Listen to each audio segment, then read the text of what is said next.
Olá, pessoal! O tema da aula de hoje é funções de linguagem, um tema muito bacana que vocês vão curtir bastante. Bom, gente, eu queria introduzir falando que nas diversas situações comunicativas, a linguagem assume funções diferentes, que dependem das intenções do emissor e do contexto da interação linguística. Nós estamos imersos em meio a um cotidiano estritamente social, no qual nós interagimos com nossos semelhantes por meio da linguagem. E ela nos permite revelar nossos sentimentos, expressar nossas opiniões, trocar informações no intuito de ampliar nossa visão de mundo, entre muitos outros benefícios. A cada mensagem que nós enviamos ou recebemos, seja ela de natureza verbal ou não verbal, estamos compartilhando com um discurso que se pauta por finalidades distintas, ou seja, entreter, informar, persuadir, emocionar, instruir, aconselhar, entre muitos outros propósitos. O objetivo, gente, de qualquer ato comunicativo está vinculado à intenção de quem o envia, que no caso é o emissor. Dessa forma, de acordo com a natureza do discurso que está presente na relação emissor-interlocutor, a linguagem assume diferentes funções, todas elas portando-se de características específicas, e é o que nós vamos analisar a partir de agora. A primeira função é a emotiva ou expressiva.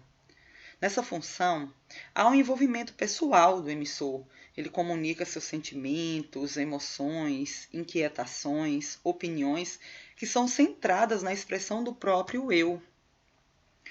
Vai levar em consideração seu mundo interior. Então, são utilizados aí verbos, pronomes em primeira pessoa. Muitas vezes esses pronomes são acompanhados de sinais de pontuação, como reticências, pontos de exclamação, uso de onomatopeias, interjeições. Trouxe para vocês aí soneto de fidelidade.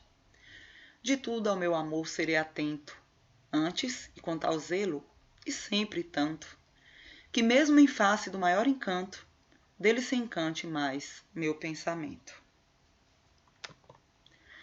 A função apelativa, a ênfase dela está diretamente vinculada ao receptor.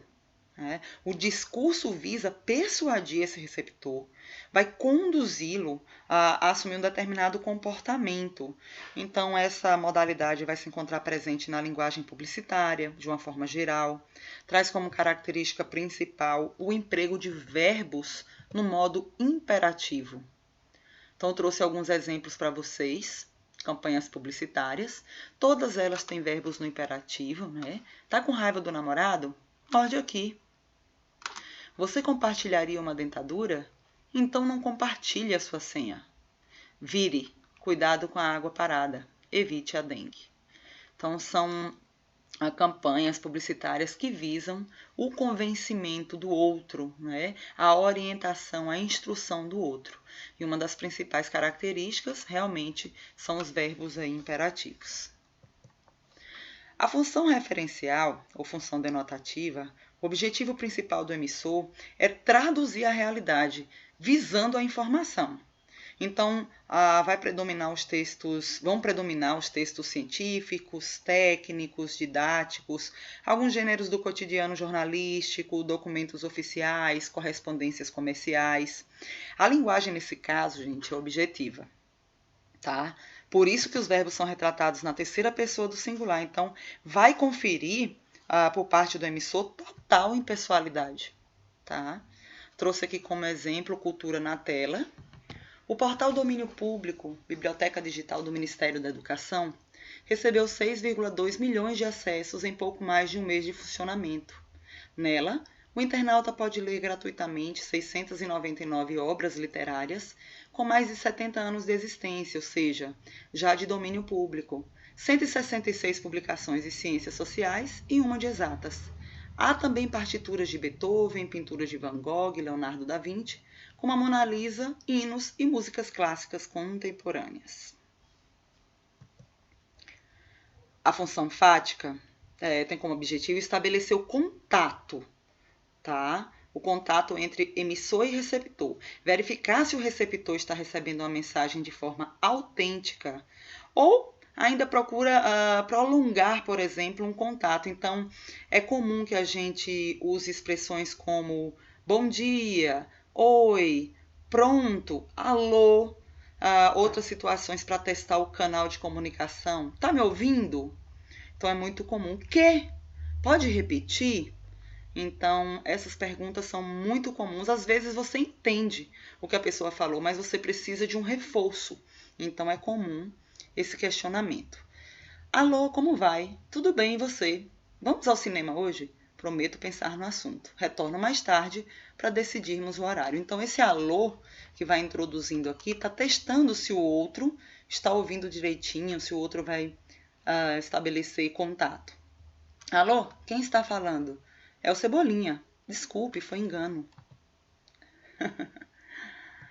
A função metalinguística, na verdade, a linguagem que tem função metalinguística, ela utiliza um código e a finalidade é explicar esse próprio código. Como assim? Um pintor que faz um autorretrato. É uma pintura onde o pintor se mostra pintando. Uma fotografia da fotografia. Um livro em que você abre e ele fala de si próprio. É como se eles ganhassem vida. Então, a página falando de si, o livro falando das letras que tem nele, o escritor falando da sua escrita e assim sucessivamente. Então, tenho aqui, não vamos fechar a página, vamos manter a página aberta. Assim que atingirmos o final da página, a gente dobra a página. Isso provavelmente numa revista, numa página de revista, então a página falando de si mesma. O foco aí vai ser no código. Eu trouxe aqui exemplos de metalinguagem, a gramática explicando gramática, o dicionário, palavras explicando palavras, a fotografia de uma fotografia, os sinais de trânsito, quando a gente tem filmes que falam de filmes. Acho que vocês já devem ter assistido algum filme onde os personagens fazem papel de, por exemplo, atores. E aí mostra todo mundo gravando as cenas, cortando, making off e tal. Então é um filme falando de si. A pintura de um pintor pintando. Trouxe um texto, um trechinho de um poema de João Cabral de Melo Neto, e aí ele fala de escrever, catar feijão se limita com escrever. E ele faz isso escrevendo, então por isso que eu digo que é uma metalinguagem. Ele está nesse momento escrevendo e fala do ato de escrever, fala das palavras, fala do papel. Joga-se os grãos na água do alguidar e as palavras na folha de papel, e depois joga-se fora o que boiar. Certo, toda a palavra boiará no papel. Água congelada por chumbo, seu verbo. Pois para catar esse feijão, soprar nele e jogar fora o leve oco, palha e eco. A função poética, centrada na elaboração da mensagem. A ênfase, na verdade, se encontra aí. Há um certo cuidado, gente, por parte do emissor ao elaborar a mensagem, que o intuito dele é selecionar as palavras, combinar essas palavras de acordo com o seu propósito. Então, ela encontra-se permeada nos poemas, alguns casos na prosa, em anúncios publicitários. Aí eu trouxe para vocês Canção, de Cecília Meirelles, um exemplo de função poética. Ouvi cantar de tristeza, porém não me comoveu. Para o que todos deploram, que coragem Deus me deu. Ouvi cantar de alegria, no meu caminho parei, meu coração fez-se noite, fechei os olhos, chorei. Lindo, né, gente? E aqui, para terminar, um gráfico, onde a gente tem aí a ênfase em cada uma dessas funções. A ênfase na função referencial é no contexto. Eles têm que ter o cuidado de serem impessoais, de passar apenas a informação. A função poética, o destaque é para a mensagem, a preocupação é com a elaboração da mensagem, com as palavras que são trabalhadas em texto.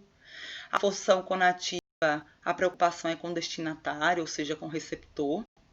É a ideia de persuadir, de convencer o receptor sobre alguma coisa, sobre comprar algum produto, sobre praticar alguma ação específica. A função fática, ela testa o canal, então é testar se as informações, se a fala está saindo daqui, chegando em outro lugar, se a mensagem está saindo daqui, chegando em outro lugar. A função emotiva, a ênfase é no remetente, em quem envia a mensagem, né, primeira pessoa. E a função metalinguística, a ênfase é no código, ou seja, a palavra fala por si. Espero que vocês tenham gostado da aula, é muito bacana de se estudar. A gente se vê na próxima aula. Até lá!